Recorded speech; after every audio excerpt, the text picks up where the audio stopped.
పూరా లోకల్ 6 గ్యారెంటీలు కరెక్ట్ గా అంటే ప్రజలకు సంక్షేమం అందుతున్నాయి. 6 గ్యారెంటీలు అంటే సంవత్సరం మీద 4 నెలలు పూర్తి అయిపోయింది. నేను కళ్ళకు కనబడేవే చెప్తున్నాను, అంటే మన కళ్ళకు కనబడేవి.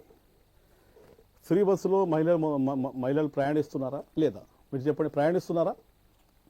ఫ్రీ బస్సులో మహిళలు ప్రయాణిస్తున్నారా? ప్రయాణిస్తున్నారు కదా. 50,000 ఉద్యోగాలు ఇచ్చారా? అవి పోయిన ప్రభుత్వం ఇచ్చిన, అది ఎవరు ఇచ్చారనేది సంబంధం కాదండి. మీరు ఇవ్వలేదు, మేము ఇచ్చాం, మీకెందుకు బాధ? మా ప్రభుత్వం వచ్చింది, మేము ఇచ్చాం. మీరు ప్రపోజల్ పెట్టుకున్నాను, మేము అనుకున్నది వేరే, చేసింది వేరే. 50,000 ఉద్యోగాలు మేము ఇచ్చాము, ఇచ్చారా లేదా? క్లియర్గా. మరి 54,000 కోట్ల రుణమాఫీ జరిగిందా? రుణమాఫీ అందినమా? ఒక 20% మందికి రాకపోవచ్చు.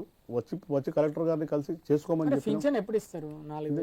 4 మేము మా ప్రభుత్వం వచ్చి 15 నెలలు అయిందండి. 15-16 నెలలలో మేము 80% ప్రజలకు ఏమేమి అందించాలో అందించినాం.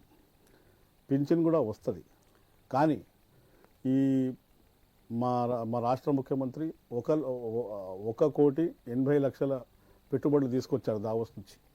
ఇది చారిత్రాత్మకమైన విషయం. అప్పులు చేస్తే రాష్ట్రం అభివృద్ధి కాదండి. పెట్టుబడులు తీసుకొస్తే అభివృద్ధి అవుతుంది. ఇది తెలుసుకోలేని మన కేసీఆర్ గారు విచ్చలబడి అప్పులు చేసి వదిలేశారు. అసలు 100 ఎకరాలు ఉన్నోడికి రైతు బంధు ఇవ్వడం ఏందండి?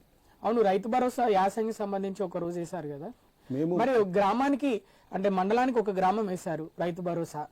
మరి ఏంటి పరిస్థితి? మరి మిగతా గ్రామాల పరిస్థితి? ఇప్పుడు మేము రుణమాఫీ జరిగి ఎన్ని నెలలు అవుతుందండి? 2-3 నెలలు అవుతుందా? కొంచెం సమయం ఇస్తే అన్ని ఆట ఆడేస్తాం. మేము సమయం ఇవ్వాలి. మాకు సమయం ఇవ్వకుండా ఈ ప్రతిపక్షాలు ఏం చేస్తున్నాయి, అట్లా చేస్తే ఇబ్బంది పెట్టవచ్చు ప్రభుత్వాన్ని, ఇట్లా చేస్తే అవి ఇబ్బంది పెట్టవచ్చు అని అంటున్నారు.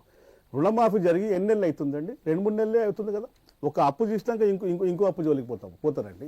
మీలాగా విచ్చలబీడి అప్పు చేస్తే ఈ రాష్ట్రంలో ఏం మిగలదు. ఇంకా ఏమి లేదు, అన్ని ఖాళీకుండలే ఉన్నాయి.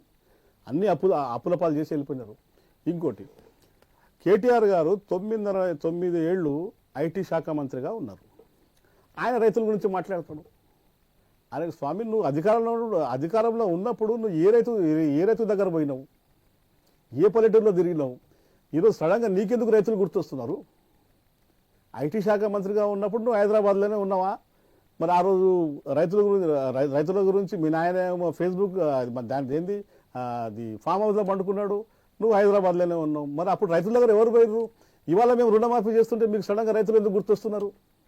ఇప్పుడు మీ ట్విట్టర్కి సంబంధించి కాంగ్రెస్ పార్టీకి ప్రధాన హ్యాండిల్ ఏదైతే ఉందో ట్విట్టర్లో, దాంట్లో పోల్ పెడితే